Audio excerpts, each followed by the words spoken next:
الحمد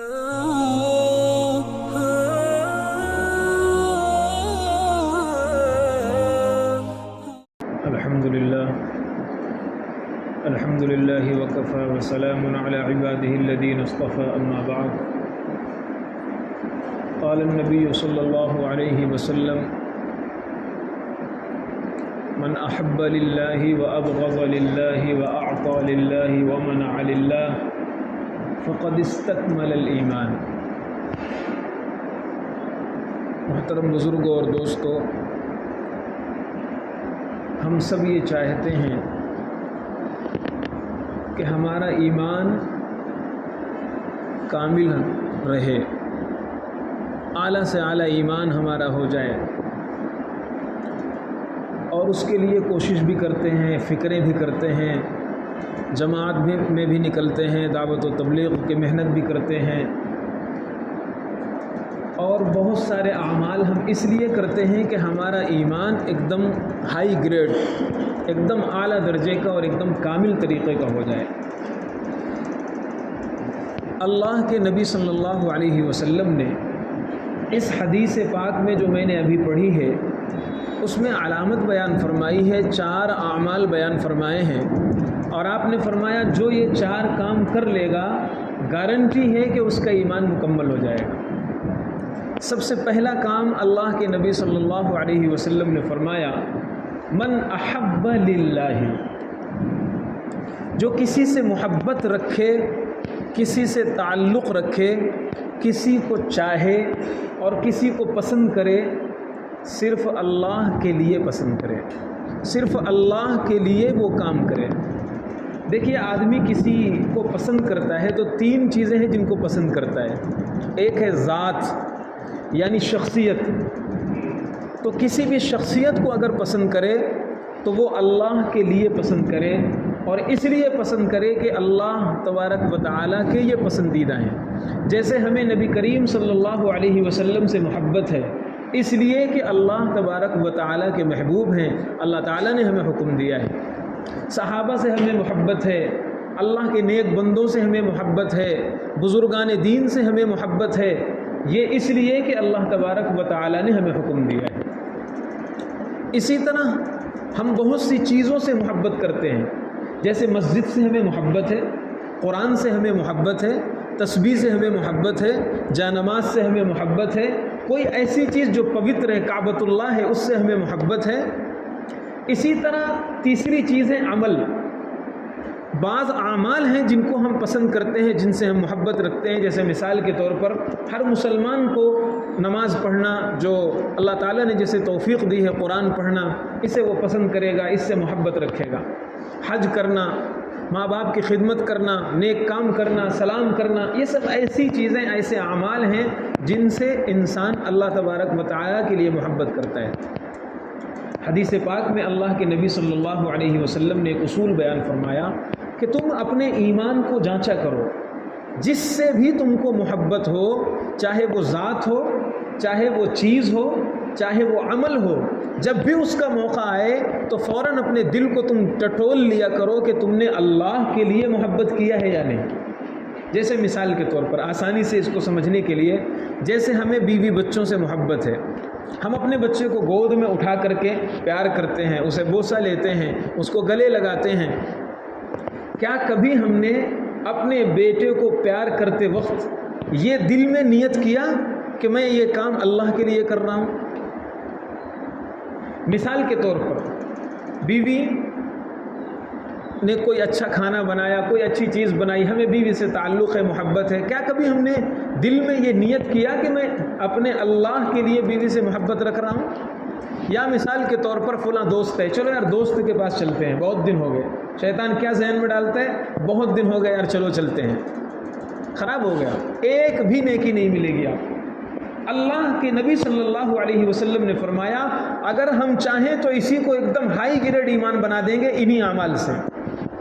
اگر ہم یہ چاہیں کہ دوست سے ہمیں محبت ہے، تعلق ہے، تو اگر جب دوست کا خیال آئے یا دوست سے ملاقات کا خیال آئے تو ذرا سا تھوڑا سا دل کا جو تار ہے اور قلب کی جو سوئی ہے پھیر دیجئے، احب للہ، چلو یار اللہ کا حکم ہے، کہ اللہ تبارک و تعالیٰ نے یہ حکم دیا ہے کہ دوستی اللہ کے لیے ہونی چاہیے، محبت اللہ کے لیے ہونی چاہیے۔ ایک حدیث میں ہے افضل الاعمال الحب فی اللہ والبغض فی اللہ، تمام اعمال میں سب سے افضل چیز ہے اللہ کے واسطے محبت کرنا۔ بہت دن ہو گئے ہیں، خیریت نہیں پوچھا، تعلق اس سے ہے، محبت اس سے ہے، اللہ کا حکم ہے اس لیے جا رہے ہیں، ہمارے نبی کی تعلیم ہے اس لیے جا رہے ہیں۔ تو اگر ہم مثال کے طور پر مسجد آ رہے ہیں، مثال کے طور پر مسجد آ رہے ہیں، آئے مسجد ایک دم بے خیالی میں دعائیں زبان پر رٹی ہوئی ہیں، وہ دعائیں بھی ہم نے پڑھ لیا اور چلے آئے، کیا تھوڑی دیر کے لیے ہم نے استحضار کیا کہ مسجد اللہ کا گھر ہے، یہاں آنے سے اللہ خوش ہوتا ہے، میں اللہ کے لیے یہ قدم بڑھا رہا ہوں؟ نہیں ہوتا، عام طور پر یہ خیال نہیں آتا۔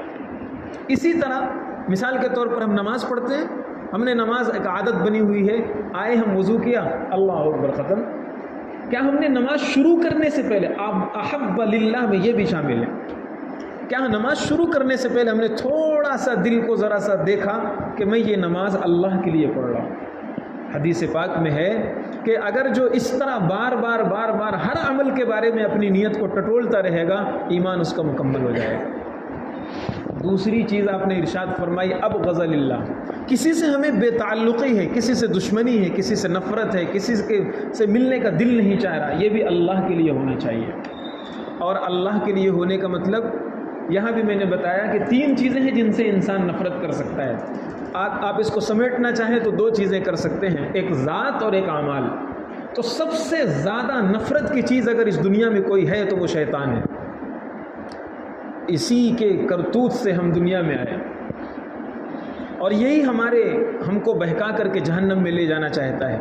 تو سب سے زیادہ اگر کسی سے نفرت ہونی چاہیے وہ کس سے ہونی چاہیے؟ شیطان سے۔ قرآن بھی کہتا ہے فَاتَّخِذُوهُ عَدُوًّا، اسے دشمن بناؤ، اس سے نفرت کرو۔ اور پھر جو شیطان کے ماننے والے ہیں ان سے نفرت ہونی چاہیے، کفار و مشرکین، یہود و نصارہ اور متبعین شیطان، جن کو قرآن و حدیث میں حزب الشیطان کہا گیا، شیطان کی پارٹی۔ تو اب اگر ہم کسی سے کہ مثال کے طور پر ہمیں یہ بغض اور نفرت کرنا ہے تو برے اعمال سے کرنا ہے، بری چیزوں سے کرنا ہے، گندے اعمال سے کرنا ہے اور گندے لوگوں سے کرنا ہے۔ حسن بصری رحمۃ اللہ علیہ نے بڑی پیاری بات ارشاد فرمائی ہے، فرماتے ہیں اگر کوئی بندہ یہ کہتا ہے کہ میں اللہ واسطے محبت کرتا ہوں، کسی انسان سے کہتا ہے میں اللہ واسطے محبت کرتا ہوں، اور اس کے گناہ کو دیکھ کر کے، اس کی برائی کو دیکھ کر کے یا اس کے غلط عمل کو دیکھ کر کے اس کو ذرہ برابر تکلیف نہیں ہوتی تو یہ جھوٹا آدمی ہے، یہ محبت نہیں کر رہا اس آدمی سے۔ محبت کا مطلب یہ ہے کہ اس کی برائی کو دیکھ کر اس کا دل تڑپ جائے، اے اللہ یہ گناہ کر رہا ہے، یہ جہنم میں کیوں جائے گا، اس کا ہاتھ دعا کے لیے اڑ جائے، نصیحت کے لیے اس کی زبان چلنے لگے، تب جا کر کے سمجھ میں آئے گا یہ اللہ واسطے محبت ہے۔ ورنہ تو جیب کی محبت ہو سکتی ہے، مارکیٹ کی محبت ہو سکتی ہے، محبت بہت ساری ہوتی ہے۔ ہمارے ایک استاد تھے، وہ شعر سنایا کرتے تھے، سبھی ہنس کر ملا کرتے ہیں جب تک 4 پیسے ہیں، غریبی میں نہیں پوچھے گا کوئی آپ کیسے ہیں۔ سب دنیا ہے، ساتھ میں رہنے والے لوگ۔ محبت جسے کہتے ہیں اللہ واسطے کی محبت یہ ہے کہ اگر کسی کو برائی کرتے دیکھو تو تمہارے دل میں کسک پیدا ہو جائے۔ اب یہاں رک کر میں ایک بات کہنا چاہتا ہوں، ہم دیکھتے ہیں میرا بیٹا نماز نہیں پڑھ رہا، ہم دیکھتے ہیں میرا بیٹا غلط موبائل دیکھ رہا ہے، ہم دیکھتے ہیں ہمارے گھر کا ماحول نمازوں کا نہیں ہے، غیبتوں کا ہے، چغلیوں کا ہے، برائیوں کا ہے، اور ہم اسی طرح آتے ہیں گھر میں رہتے ہیں، ذرہ برابر ہمارے دل و دماغ میں شکن تک نہیں پڑتی، خیال تک نہیں جاتا۔ تو بیوی سے محبت، بچوں سے محبت، بس محبت ہے، اللہ واسطے کی محبت یہ نہیں ہے۔ پیدا کیجئے اللہ واسطے کی محبت، جبھی ایمان مکمل ہوگا۔ خیر، تو میں عرض یہ کر رہا تھا، دوسری چیز جو آپ نے فرمائی اب غضل اللہ، ہر چیز میں دیکھو کہ مجھ سے اگر مجھے میرا دل کسی کے بارے میں نفرت کر رہا ہے تو اس کا ریزن کیا ہے۔ اللہ کے لیے اگر یہ ہے تو بہت اچھی چیز ہے، اور اگر اپنے ذاتی تعلقات کی وجہ سے ہے یا کسی اور وجہ سے ہے کہ اس نے ہمیں ایسا کہہ دیا، اس نے ہمیں ایسا کہہ دیا، میرے اس کے اوپر اتنے احسان فراموش ہو گیا، وہ بہت ساری چیزیں ہوتی ہیں، تو یہ دنیا ہے، یہ سب غرض دنیا ہے، دنیاوی چیزیں۔ تیسری چیز آپ نے ارشاد فرمائی اعطا للہ، کسی کو کوئی چیز دے تو وہ اللہ کے لیے دے۔ بہت عجیب و غریب حدیث ہے، اگر اس کی تشریح کی جائے تو گھنٹوں لگ جائیں گے، میں بہت مختصر بتا رہا ہوں۔ اعطا للہ، کوئی بھی چیز دے، کسی کو بھی دے، کیا مطلب؟ اگر بیوی کو مارکیٹ سے سامان لا کر کے دے رہا ہے، اس میں بھی نیت ہونی چاہیے میں اللہ کے لیے دے رہا ہوں۔ بچے کو جیب سے 2 روپے نکال کر دے رہا ہے، اس میں بھی نیت ہونی چاہیے میں اللہ کے لیے دے رہا ہوں۔ چھوٹی سی چھوٹی چیز اور بڑی سی بڑی چیز، قریبی کو، دور والے کو، رشتہ دار کو، دوست احباب کو، ملنے جلنے والوں کو، کسی کو بھی کوئی چیز دے، دل میں یہ نیت کر لے کہ میں یہ کام اللہ کے لیے کر رہا ہوں۔ بہت سے حضرات ہوتے ہیں مسجد میں آئے، مثال کے طور پر وضو کر کے آئے، عطر کھولتے ہیں، دے دیتے ہیں۔ اچھی بات ہے، دے دینا چاہیے، لیکن اس میں مسئلہ سمجھ لیجئے، اگر مثال کے طور پر میں نے دیا آپ کو لگانے کے لیے، تو آپ کے لیے جائز نہیں کہ دوسرے آدمی کو آپ بڑھا دیں۔ ہوتا یہ ہے کہ ایک آدمی نے دیا، اب وہ دوسرے کو مال مفت دلے بے رحم، اب وہ آگے چلتا رہتا ہے، یہ طریقہ مناسب نہیں ہے۔ ہاں اگر وہ خود ہی کہے کہ بھائی آگے سامنے دے دو، وہ چلتا ہے۔ خیر، تو عطر کی شیشی مثال کے طور پر اگر تھوڑا سا کسی نے لگایا، اس ڈھکن کھولنے سے پہلے دل میں نیت کرو کہ میں یہ اللہ کے لیے کر رہا ہوں۔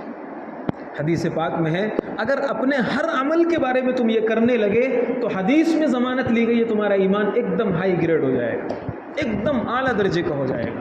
وَمَنَعَ لِلَّهِ، چوتھی چیز آپ نے ارشاد فرمائی کہ جو بھی تم کسی کو منع کرو، کوئی چیز مت دو، کوئی چیز نہ۔ بیٹے نے کہا موبائل، تم نے کہا نہیں، کوئی نیت تھی؟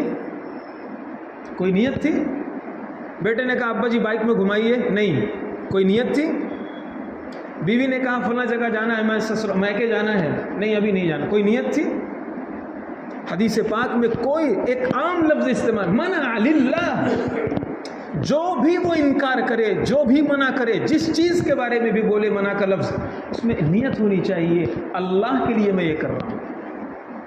اب ہم اپنی زندگی کو ٹٹولے، ہمارا غفلت بھرا دن گزرتا ہے، صبح سے لے کر شام تک اگر ہم ان نیتوں کا استحضار کر لیں تو یا تو ہم کوئی چیز منع کریں گے، یا ہم کوئی چیز دیں گے، یا کسی سے محبت کی بات کریں گے، یا کسی سے نفرت کی بات کریں گے۔ ہماری 24 گھنٹے کی زندگی انہی 4 عمل میں گھومے گی۔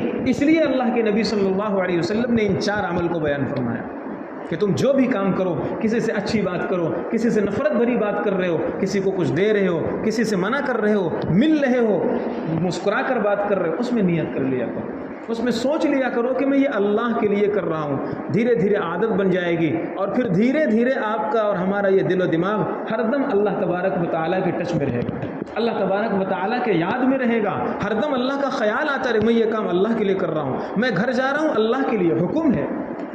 تو اس لیے اگر ہم ہر چیز میں یہ کر لیا کریں تو حدیث پاک میں کہا گیا ہے اس کا ایمان بہت مکمل ہو جائے گا، اللہ تعالیٰ شیطان سے بھی اسے بچائے گا، گناہوں سے بھی اسے بچائے گا، اور نیک لوگوں کی محبت بھی اس کے اندر پیدا ہو جائے گی، اور ہر عمل خیر کی توفیق دھیرے دھیرے ہونے لگے گی۔ اللہ تبارک و تعالیٰ عمل کی توفیق عطا فرمائے۔ وآخر دعوانا الحمد للہ رب العالمین۔